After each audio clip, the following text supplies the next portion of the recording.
Sa Day 18 ng impeachment trial ni Vice President Sara Duterte, inusisa ang papel ng Vice Presidente sa paghingi at pag-aproba ng confidential funds para sa kanyang tanggapan. Sumalang sa witness stand si OVP Assistant Chief of Staff Lemuel Ortonio. Saksi si Joseph Moro. Ito ang nabanggit mong letter request for confidential funds in 2022. Tama ba, Mr. Ortonio? Yes, correct. Sa huling pahina nitong sulat na ito, there appears a signature above the printed name, Sara Z. Duterte.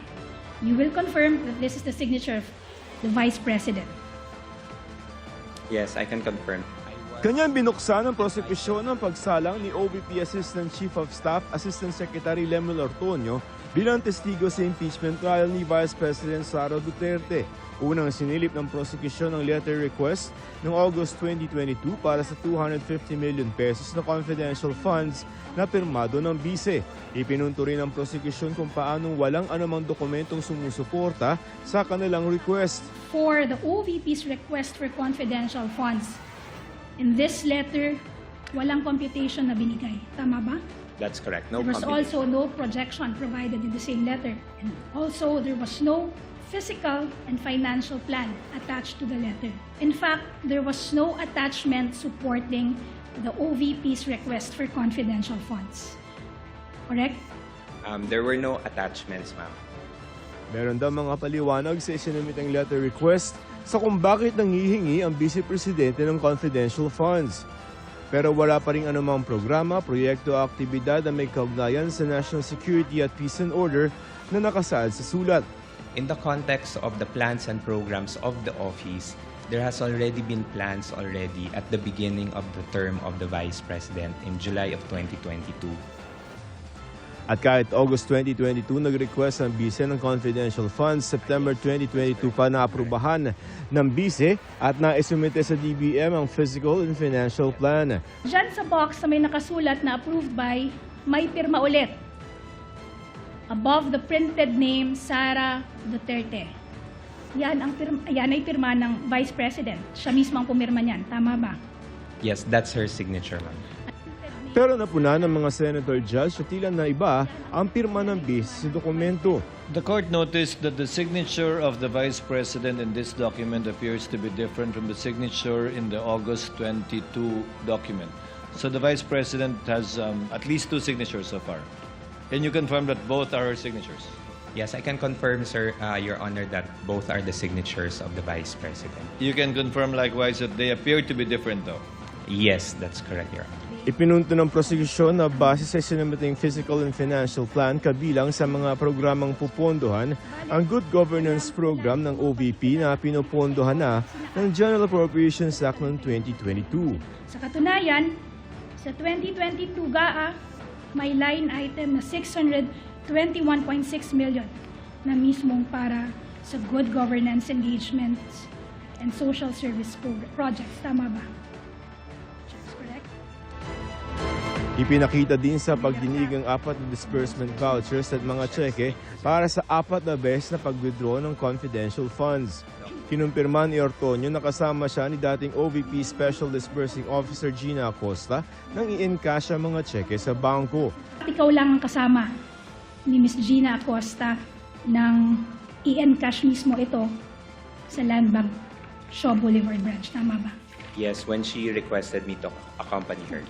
Kinumpirma rin ni Ortonio na ang 125 million pesos na OVP confidential funds ay nagamit sa loob lamang ng 11 araw. Mr. Ortonio, yung PAP po ninyo at yung request nyo sa confidential funds sa huling quarter ng 2022, ang plano nyo sana para sa buong huling quarter ng 2022? Based on the PFPs, Your Honor, it's as indicated here, it's for October to December. The SARO was released December 30 and then the withdrawal was made December 20. December 20. Tapos in-implement nyo hanggang December 31. Ba't ba kailangan madaliin yan? Hindi ba ang budget good for two years? Because, Your Honor, the request was made for the specific year, which is 2022. Isa rin sa mga tinanong kay Ortonio ay kung bakit ginamit ang confidential fund para bumili ng gamot at pagkain lalo na't may pondong OVP para sa ganung programa. Hindi mo na tinanong si Ms. Acosta at ang security officer na iyong nabanggit kung nasaan ang supposed official receipts bilang patunay na ito nga ay nabili. The explanation that was provided to me, ma'am, was that binigay po ang pera directly doon sa mga informants and agents, and the informants and agents na po yung bumili ng mga medical and food supplies. So, it's the acknowledgement receipt, which is the proof of the release of the funds to the informants or the agent. Nasaan naman daw kaya ang mga non-consumables gaya ng computer at lamesa na binili gamit ang confidential fund? Ang ari-ariang binili ng pondo ng bayan or pera ng bayan ay pag-aari ng gobyerno. Tama ba? Yes, I would say so. Hanggang ngayon, ikaw personally, Mr. Ortonio, hindi mo rin maituturo kung nasaan na itong mga mesa, upuan, supplies, computers na nagkakahalagang 3.5 million. Hindi mo naman ituro kung nasaan sila. Considering that these are procurements for confidential activities, no, ma'am, I would have no personal knowledge on where these items are. Inilahad din ni Ortonio na nagbigay siya ng 150,000 pesos mula sa kanyang personal na pera kasunod ng request mula kay Acosta na base naman sa request ni Colonel Raymond Dachica. At hanggang ngayong araw, di pa rin daw siya nare-reimburse. Nilapit po ito sa akin ni Miss Gina Acosta, our At sinabi SDO. niya? And then she mentioned that there was a request from Colonel Dachica for An an urgent- urgent. I provided her with the request. And were you able to recover the 150,000, Mr. Ortonio? Unfortunately, ma'am, I was not reimbursed anymore. Bago pa man magtapos ang pagdinig, pinuna ng prosekusyon ng tila pabago-bagong paliwanag ng OVP sa Commission on Audit kaugnay sa pinaggagastos nila. There were different justifications. You will also agree with me na kapag paiba-iba ang rason, maaring nagsisinungaling lang or talaga namang ito ay isa lamang scam. Move to strike the scam and nagsisinungaling. So stricken off the record. Sa isa pang punto, muling na-strike off the record ang ilang salitang ginamit ng prosekusyon. Mr. Ortonio, kanina sinabi mo na si Vice President mismo ang humingi ng confidential fund. Siya rin ang nag-decide kung anong amount, kung magkanong amount ang ire-request. At pinirmahan niya rin ang approval para sa pag-release ng pondo. Pinirmahan niya rin ang mga liquidation reports at certification supporting the liquidation reports. Tama ba? Yes. Okay. In short, you will agree with me. This whole confidential funds matter, ang arkitekto at mastermind nito ay si Vice President Sara Your Honor, Duterte. please. Your Honor, please. Objection. Sustained. Nagreklamo ang depensa sa mga pananalitang ginagamit ng prosekusyon. Remind the prosecution, Your Honor, not to use inappropriate words, Your Honor, like scam, mastermind, nagsisinungaling. We are not supposed to make insinuations, accusations, or conclusions, Your Honor. But it does seem that it's becoming a,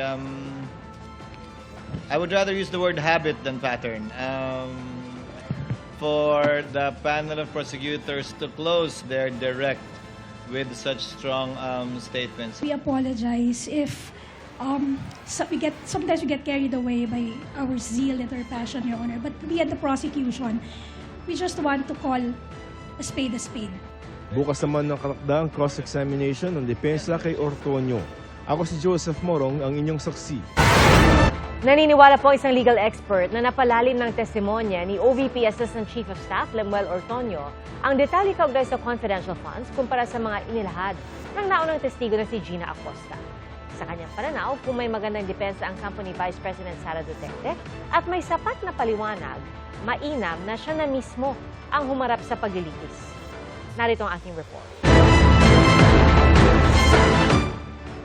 Kung walang approval ng Vice President sa mga disbursement vouchers na to, wala ring confidential funds na mailalabas dahil ang funds or ang pondong pinapatukoyan dito ay ang confidential funds for 2022 and 2023. Tama ba? If there's no approval po, there is no release No of release. funds po. Sa testimonya ng Assistant Chief of Staff ng Office of the Vice President na si Lemuel Ortonio, lumabas na kung walang pirma ni Vice President Sara Duterte o kinatawan niya, walang mailalabas na confidential funds mula sa kanyang tanggapan. Tingin ni Attorney Domingo Cayosa, dating Pangulo ng Integrated Bar of the Philippines, mahalagang punto ito. Mahalaga na, mas direkta na yung sinasabi niya na ay, alam naman ng Vice President to, diniscuss namin to, alam niya ito, pumirma ako, pumirma siya. Kasi kung minsan yung mga nakakataas, the defense would say, hindi niya alam yan eh. Trabaho na lang ng mga tao na yan, so therefore he should not be held accountable dito. Mas direkta yung kanyang testimonya na alam ito ng Vice President, lahat ng pirma ko alam niya by her authority, by clearance ako sa kanya. So hindi na pwedeng i-insulate ang Vice President sa accountability or liability kung meron man. Para kay Cayosa, mas napalalim ang paghugot sa mga detalye kumpara sa naging testimonya ni dating Special Disbursing Officer Gina Acosta. Kasi ang inaamin lang ni Acosta is, utos ng Vice President na i-withdraw namin yan at ibibigay ko kay La Chica, period. Ang witness na ito, persado, kasi alalahanin natin, dinisalaw na ito ng COA. Sabi nila, hindi tama paggamit nyo, pero nag-explain pa rin sila. Nagbigay pa rin sila ng mga karagdagang ebidensya. So, mga detalye na yan na inaamin ngayon ng witness na alam ito ng Vice President. Pumirma nga ako, pumirma siya. Sa tingin niyo, anong direksyon dapat puntahan ng depensa pag oras na para sa cross-examination? Papatunayan nila na bawat isa sa mga yan, nagamit ng maayos, sumunod sila sa COA circular, at mayroong totoong pinagbigyan. Hindi yung mga nakakatawang pangalan lang. Pangalawa, ito pa, yung napakaraming resibo, iba-ibang pangalan, pero isang pumipirma, mabigat yun, di ba? Forgery yun eh. So, yun na lang, dun na lang nila i-rerebat lahat yan. Tingin niyo po ba makakatulong kung mismo si Vice President Sara Duterte ang tetestigo sa impeachment court? Kung meron silang magandang depensa, no? At meron silang sapat na explanation o kaya ebidensya, pinakamaganda siya na mismo ang haharap. Kasi nga, yung mga defenses na, like for example, insulated siya, hindi niya alam, medyo nabuwag na yun. Mahirap mo nang she has access to all those documents, alam niya yung mga transaction, kung hindi niya alam, subordinates niya ito, mga kakampi niya, mga ito, di isubo sa kanya lahat ng mga explanation. Now, if you're not sure, siyempre, iiwasan mo na magtestigo. Ang depensa, naitanong kung nakapinsala ba ang mga naging testimonya ni Ortonio. Wala naman po ako nakita, but again, that will leave that to the appreciation of the court kasi baka sabihin sub judice na tayo and bukas maglalabas ng ruling. Natanong din si POA tungkol sa paghingi umano ng confidential funds bago magkaroon ng plano. Oh, I don't want to answer that, ma'am. Of course, we have an idea kung ano yung gagawin namin sa cross-examination, but I don't want to answer that muna kasi nga that really goes into the merits na of the proceedings today. Iniimbestigahan ng Ombudsman kung may bahid ng korupsyon ang mga flood control project sa Davao City bago ang panahon ng Administrasyong Marcos. Hamon naman ni Davao City Representative Paulo Duterte sa Ombudsman, ilantad daw ang lahat ng taon, proyekto at mga pangalang sangkot sa umano'y anomalya. Saksi, si Bea Pinla. Ang epicenter po ng flood control bago dumating ang Marcos administration ay Davao City. Epicenter ng flood control noon. Ganyan inilarawan ni Ombudsman Jesus Crispin Remulla ang Davao City, ang baluarte ng pamilya Duterte. Humarap si Remulla sa House Appropriations Committee kaugnay ng hinihinging mahigit 7 billion peso budget ng kanyang tanggapan para sa taong 2027. Doon, tinanong siya kung iniimbestigahan din ba ang umano'y korupsyon sa flood control project sa nakaraang administrasyon. Davao po yung ecosystem na aming tinutukoy. At kasi doon ho maraming pondo na pumasok daw sa flood control. Hindi lang ho madali talaga. Ang ecosystem of corruption po mabigat. Mahirap pong pasukin. Mahirap pong kumuha ng impormasyon. Marami hong taong hindi nagsasalita. Pero hindi ko kami tumitigil. Hindi nagbigay si Remulla ng halaga kung magkano ang flood control project na pumasok sa Davao City. Pero nilinaw niyang iniimbestigahan pa nila kung may dungis ng korupsyon ang mga flood control project sa Davao. Flood control, because there's a big budget in the past in Davao City about flood control. That's just what I know. Well, we will check out the flood control there. Hinihingi namin ang reaksyon ni Vice President Sara Duterte na nakaupong mayor ng Davao City bago pumasok ang Marcos administration. Sa isa namang pahayag, hinamon ng kanyang kapatid si Remulla na ipakita ang kumpletong record sa tinutukoy nito na epicenter ng flood control ang Davao City. Sabi ni Davao City 1st District Representative Paulo Duterte, ilantad daw lahat ng taon, lahat ng proyekto at lahat ng pangalan. Walang pipiliin o exempted. Dagdag ni Representative Duterte, huwag daw magpadalos-dalos sa pagsasalita at baka masira lang ang kredibilidad ng ombudsman lalo't nag-iimbestiga pa lamang sila. Pagtitiyak ni Ombudsman Remulla, iimbestigahan din pati ang mga opisyal ng kasalukuyang administrasyon na sangkot umano sa flood control scandal. May assurance kayo na kahit involved dito ang secretaries ng kabinete ng Malacanang at kahit ang Pangulo mismo, at kahit tumuro din sa Pangulo ay kasama yan sa iimbestigahan nyo. Tama po ba?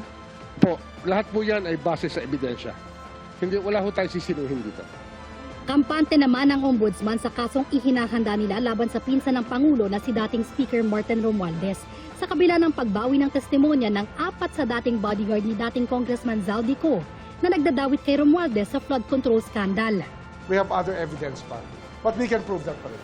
Marami kami hindi magre-recant. Sigurado ako. Sinabi rin ni Remulla na nagsasagawa na ang ombudsman ng lifestyle check sa mahigit 100 opisyal ng gobyerno at pati social media pages ng mga kaanak nila sinisilip. We have been actively pursuing information on the people in Commission on Customs, in LTO, and other income-generating agencies of the government because this is where most of the lifestyle sins happen, including the BIR, Your Honor. Pero aminado si Remulla na limitado ang kapangyarihan nila sa fact-finding investigation o pagkalap ng ebidensya.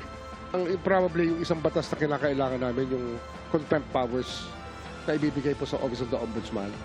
Kasi parang wala hong ngipin kung hindi ho tayo bibigyan ng contempt powers.